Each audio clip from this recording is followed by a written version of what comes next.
Hallelujah, praise the lord. ದೇವರ ಪರಿಶುದ್ಧ ನಾಮಕ್ಕೆ ಸ್ತೋತ್ರವಾಗಲಿ. ರಾತ್ರಿ ವೇಳೆಯಲ್ಲಿ ಮತ್ತೊಂದು ಆವರ್ತಿ ನಮ್ಮನ್ನೆಲ್ಲ ತಗ್ಗಿಸಿಕೊಂಡು ಕರ್ತನ ಕರಗಳಲ್ಲಿ ಒಪ್ಪಿಸಿಕೊಳ್ಳೋಣ. ಒಂದು ಚಿಕ್ಕ ಪ್ರಾರ್ಥನೆ ಮಾಡಿಕೊಳ್ಳೋಣ. ಪ್ರೀತಿ ಸ್ವರೂಪನಾದ ದೇವರೇ, ಯೇಸು ಸ್ವಾಮಿಯಪ್ಪ, ಕರ್ತನೆ ಸ್ವಾಮಿ, ಈ ರಾತ್ರಿ ವೇಳೆಯಲ್ಲಿ ಸ್ವಾಮಿ ಪವಿತ್ರಾತ್ಮರೇ, ಯೇಸು ಸ್ವಾಮಿಯಪ್ಪ, ನೀವು ವಾಕ್ಯದೊಂದಿಗೆ ಮಾತನಾಡಿ ತಂದೆ ಆದ ದೇವರೇ, ನಾವು ಕೇಳುತ್ತೇವಪ್ಪ ಸ್ವಾಮಿ ದೇವರೇ. ಕರ್ತನೆ, ಅದ್ರ ಪ್ರಕಾರ ಜೀವಿಸಲಿಕ್ಕೆ ನೀವು ನಿಮ್ಮ ಸಹಾಯವನ್ನು ನಮಗೆ ಬೇಕಾಗಿದೆ ಸ್ವಾಮಿ. ಪ್ರಾರ್ಥನೆ ಕೇಳೋದಕ್ಕಾಗಿ ನಿಮಗೆ ಸ್ತೋತ್ರಪ್ಪ. ಯೇಸುಸ್ವಾಮಿ ನಾಮದಲ್ಲಿ ಬೇಡಿಕೊಳ್ಳುತ್ತೇನೆ ಪರಲೋಕದ ತಂದೆ, ಆಮೆನ್. ಒಂದು ವಾಕ್ಯ ಭಾಗವನ್ನು ನೋಡೋಣ. ಆದಿಕಾಂಡ ಪುಸ್ತಕದಲ್ಲಿ 4ನೇ ಅಧ್ಯಾಯ 5ನೇ ವಚನವನ್ನು ಧ್ಯಾನ ಮಾಡೋಣ.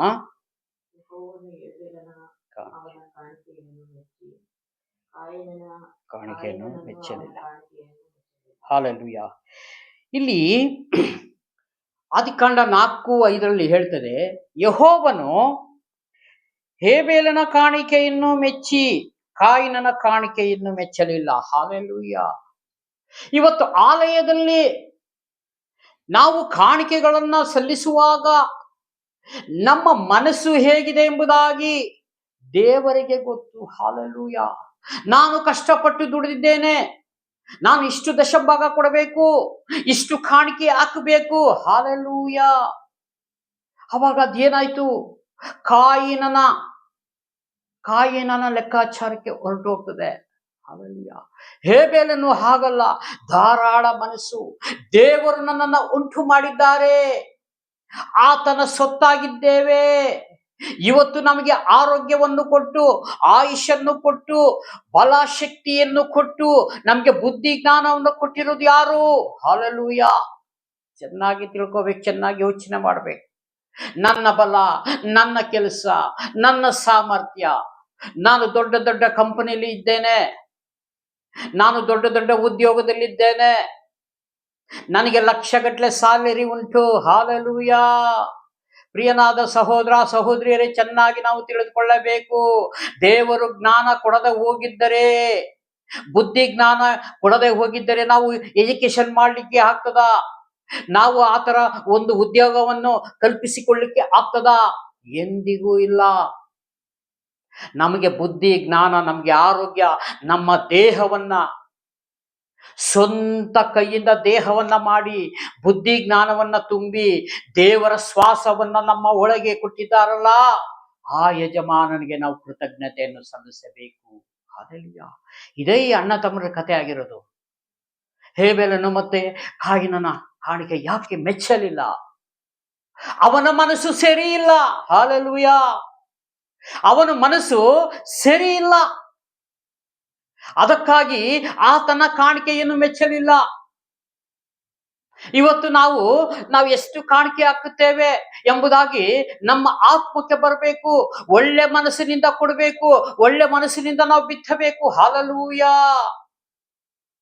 ಯಾರಾದ್ರೆ ನಾವು ಹೊಲಗಳಲ್ಲಿ, ಒಂದು ಜಮೀನ್ ಗದ್ದೆಗಳಲ್ಲಿ ಭತ್ತವನ್ನ ಬಿತ್ತು ಬಿಟ್ಟು ರಾಗಿಯನ್ನ ಕೊಯ್ಯುವುದಿಲ್ಲ.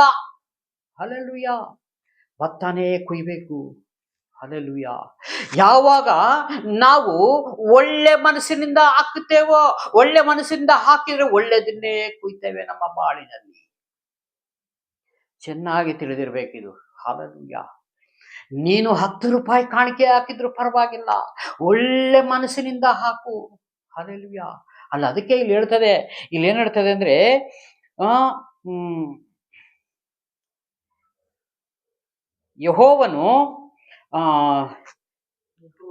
ಯೆಹೋವನು ಹೇಬೇಲನ ಕಾಣಿಕೆಯನ್ನು ಮೆಚ್ಚಿ ಕಾಯಿನನ ಕಾಣಿಕೆಯನ್ನು ಮೆಚ್ಚಲಿಲ್ಲ. ಇಬ್ಬರೂ ಒಟ್ಟಿಗೆ ಹೋಗಿದ್ದಾರೆ, ಇಬ್ಬರೂ ಈ ಕಾಣಿಕೆಗಳನ್ನ ತೆಗೆದುಕೊಂಡು ಹೋಗಿದ್ದಾರೆ.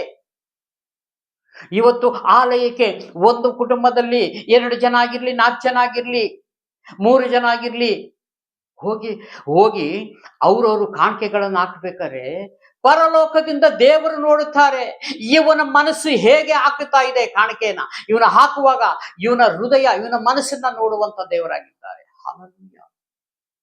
ನಾವು ಯಾವತ್ತು ಒಳ್ಳೆಯದನ್ನೇ ಯಾಕಂದ್ರೆ ದೇವರ ಮಕ್ಕಳಾಗಿದ್ದೇವೆ. ನಾವು ದೇವರ ಮಕ್ಕಳಾಗಿರುವುದಕ್ಕಾಗಿ ನಮ್ಮ ಮನಸ್ಸು ಯಾವಾಗಲೂ ಧಾರಾಳವಾಗಿರ್ಬೇಕು. ನೀ 10 ರೂಪಾಯಿ ಹಾಕಿದ್ರು ಸರಿ, ಒಬ್ಬ ಬಡ ಸ್ತ್ರೀಯನ್ನು ನೋಡೋಣ. ಆ ಬಡ ಸ್ತ್ರೀ ಅಂತ ಏನ್ ಮಾಡಿದ್ದು? ತನ್ನ ಬದುಕನ್ನ ಮಾರಿ ಕಾಣಿಕೆ, ಅಂದರೆ 2 ಕಾಸು, ಅವಳಿಗೆ ಇರೋದೇ 2 ಕಾಸು. ಬಾಕಿ ಇದ್ದಂಥವರು ಶ್ರೀಮಂತರು ಅವರಿಗೆ ಬೇಕಾದಷ್ಟು ಇಟ್ಟುಕೊಂಡು ಅದರಲ್ಲಿ ಸ್ವಲ್ಪ ಕೊಟ್ಟರು ಅಂತ ವಾಕ್ಯ ಹೇಳ್ತದೆ. ಅವಾಗ ಇದ್ರೊಳಗೆ ಯಾರು ಶ್ರೇಷ್ಠರು? ಹಾಲೆಲೂಯ. ಯಾರು ದೇವರಿಗೆ ಮೆಚ್ಚುಗೆಯಾದವರು? ಹಾಲೆಲೂಯ. ಆ ಬಡ ಸ್ತ್ರೀ ಅಂತ ಹೇಳ್ತದೆ ವಾಕ್ಯ. ಯಾಕಂದ್ರೆ ಅವಳು ಇಟ್ಟಿರೋ ಊಟಕ್ಕೆ ಇಟ್ಟಿರೋ 2 ಕಾಸುಗಳನ್ನ ಕೊಟ್ಟಿಬಿಟ್ಟಳು. ಶ್ರೀಮಂತರಾದ್ರೆ ಎಲ್ಲವನ್ನು ಮನೆಯಲ್ಲಿ ಸ್ಟಾಕ್ ಮಾಡಿಕೊಂಡು ಬೇಕಾದಷ್ಟು ಹಣಗಳನ್ನ ಇಟ್ಟುಕೊಂಡು ಚೂರು ತೆಗೆದುಕೊಂಡು ಹೋಗಿ ಹಾಕಿದ್ದಾರೆ. ಯಾರು ಶ್ರೇಷ್ಠರು? ಈಕೆ 2 ಕಾಸು ಹಾಕಿ ಅವರು 2,000 ಹಾಕಿರ್ಬೋದು, ಆದರೆ ಅವರಿಗಿಂತ ಇವಳು ಶ್ರೇಷ್ಠವಾಗಿದ್ದಾಳೆ. ಇವಳ ಮನಸ್ಸು ಹಾಗಿದೆ. ಹಾಲೆಲೂಯ. ಇವತ್ತು ನಾವು ಕಾಣಿಕೆಗಳನ್ನ ಹಾಕಬೇಕಾರೆ ದಯಮಾಡಿ ಎಲ್ಲ ಒಳ್ಳೆ ಮನಸ್ಸುಗಳಿಂದ ನಾವು ಹಾಕಬೇಕು. ಹಾಲೆಲೂಯ. ನಾವು ಯಾಕಂದ್ರೆ ಒಳ್ಳೆ ಮನಸ್ಸಿಂದ ಒಳ್ಳೆದನ್ನ ಹಾಕಿದರೆ, ಒಳ್ಳೆದನ್ನ ಬಿತ್ತಿದರೆ ಒಳ್ಳೆದನ್ನೇ ಕೊಯ್ತೇವೆ. ಸರಿ ಇಲ್ಲದ ಮನಸ್ಸಿನಲ್ಲಿ ಹಾಕಿದ್ರೆ ನಾವು ಕೊಯ್ಯುವುದೆಲ್ಲ ಸರಿ ಇರೋದಿಲ್ಲ. ಹಾಲೆಲೂಯ. ಅದರಲ್ಲಿ ಕಳೆಗಳು ತುಂಬಾ ಬೆಳ್ಕೊಳ್ತಾವೆ. ಹಾಗಾಗಿ ನಾವು ಆ ರೀತಿ ಆಗಬಾರದು. ಹಾಲೆಲೂಯ. ಕೆಳಗೋದಮ್ಮ.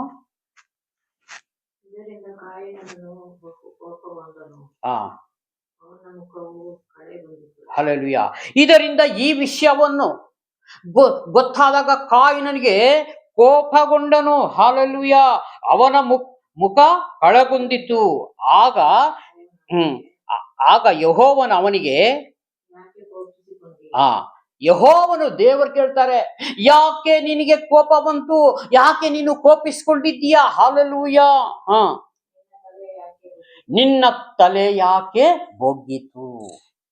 ದೇವರು ಕೇಳ್ತಾರೆ, ಮನುಷ್ಯರೆಲ್ಲ ಕೇಳ್ತಾ ಇರೋದು. ಆತನಿಗೆ ದೇವರು ಕೇಳ್ತಾರೆ, ನೀನು ಯಾಕೆ ಕೋಪ ಮಾಡ್ಕೊಳ್ತಿದ್ದಿ? ಹಾಲೆಲೂಯ. ಇವತ್ತು ಯಾರಿಗಾರ ಒಂದು ಆಲಯದಲ್ಲಿ ಒಂದು ಬುದ್ಧಿ ಮಾತಾಗಿರ್ಲಿ, ಹೀಗೆ ನಡಿಬಾರ್ದು, ಹಾಗೆ ನಡಿಬಾರ್ದು, ನೀವು ದೇವರಿಗಾಗಿ ಜೀವಿಸಬೇಕು ಅಂತ ಸೇವಕರು ಹೇಳುವಾಗ ಕೋಪಗೊಳ್ಳಬಾರ್ದು. ಕೋಪಗೊಂಡರೆ ನಾವೇನಾಗ್ತೇವೆ? ಕಾಯಿನನ ಬುದ್ಧಿ ಬರ್ತದೆ ನಮಗೆ. ಹಾಲೆಲೂಯ. ಹಾಗಾಗಬಾರ್ದು. ನೀ ಒಳ್ಳೆ ಕೆಲಸ ಮಾಡಿದರೆ ನಿನ್ನ ತಲೆ ಎತ್ತಲ್ಪಡುವುದಿಲ್ಲವೋ? ಹಾಲೆಲೂಯ. ಅಲ್ಲದಿದ್ದರೆ ಪಾಪವು ನಿನ್ನನ್ನು ಹಿಡಿಯಬೇಕೆಂದು ಬಾಗಿಲಲ್ಲಿ ಹೊಂಚು ಹಾಕಿಕೊಂಡಿರುವುದು. ಹಾಲೆಲೂಯ. ಇದು ವಾಕ್ಯವನ್ನು ನಮಗೆ ಸೂಚಕ ಕಾರ್ಯ ತೋರಿಸುತ್ತಾ ಇದೆ.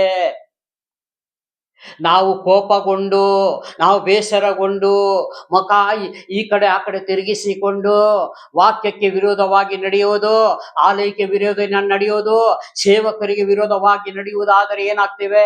ಕಾಯಿನನ ಬುದ್ಧಿ ಬರ್ತದೆ. ಹಾಲೆಲೂಯ. ಆ ರೀತಿಯಾಗಿ ನಾವು ಇರಬಾರದು. ಯಾಕೆಂದ್ರೆ ಆ ರೀತಿ ಹೋಗಿದರೆ ಪಾಪವು ಏನಾಗ್ತದೆ ಅಂದ್ರೆ ನಮ್ಮನ್ನ ಹಿಡಿತದೆ. ಎಲ್ಲಿರ್ತದೆ? ಬೇರೆ ಎಲ್ಲೂ ಇರುವುದಿಲ್ಲ, ಮನೆ ಬಾಕಿಲಲ್ಲಿ ಇರ್ತದೆ.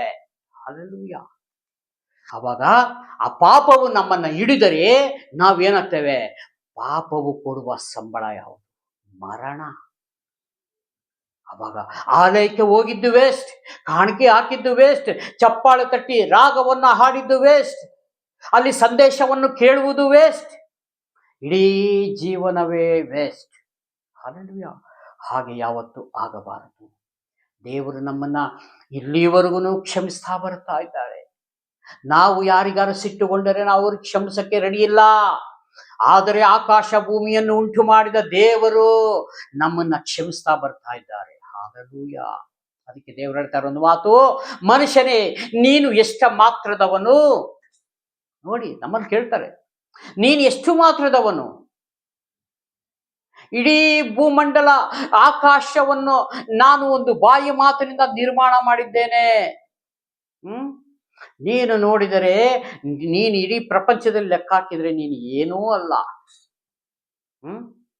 ಈ ಉದ್ದ ಅಗಲ ಲೆಕ್ಕ ಹಾಕಿದರೆ ಪ್ರಪಂಚವನ್ನ, ಅದರೊಳಗೆ ನೀನು ಏನು ಅಲ್ಲ. ಆದರೆ ನಿನಗೆ ಯಾಕಿಷ್ಟು ಕೋಪ ಬರ್ತದೆ? ನಿನಗೆ ಯಾಕೆ ಕೋಪ ಬರ್ತದೆ? ಹಾಲೆಲೂಯಾ. ಕಾಯಿನನಿಗೆ ಕೇಳುವಂಥ ಮಾತಾಗಿದೆ.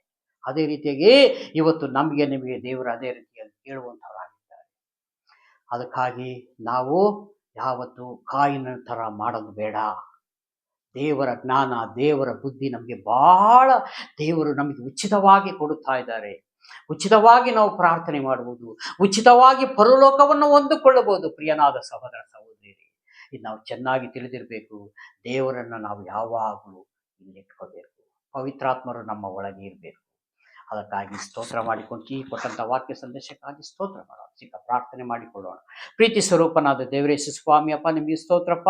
ಈ ವಾಕ್ಯದೊಂದಿಗೆ ಮಾತನಾಡೋಕ್ಕಾಗಿ ಕೋಟಿ ಕೋಟಿ ವಂದನೆ ಸ್ತೋತ್ರಗಳು ಸಲ್ಲಿಸ್ತೇನೆ ಸ್ವಾಮಿ. ಕರ್ತನೆ, ವಿಡಿಯೋ ಮುಖಾಂತರ ನೋಡುವಂಥ ಪ್ರತಿಯೊಂದು ಕುಟುಂಬಗಳಿಗೆ ಸ್ವಾಮಿ ಸಹಾಯ ಮಾಡಿ. ಪ್ರಾರ್ಥನೆ ಕೇಳಿದ್ದಕ್ಕಾಗಿ ಸ್ತೋತ್ರಪ್ಪ. ಯೇಸು ಸ್ವಾಮಿ ನಾಮದಲ್ಲಿ ಬೇಡಿಕೊಡುತ್ತೇನೆ ಪರಲೋಕ ತಂದೆ. ಆಮೇಲೆ. Praise the Lord. God bless you. ದೇವರೆಲ್ಲರನ್ನು ಆಶೀರ್ವದಿಸಲಿ. ಆಮೇನ್ ಆಮೇನ್.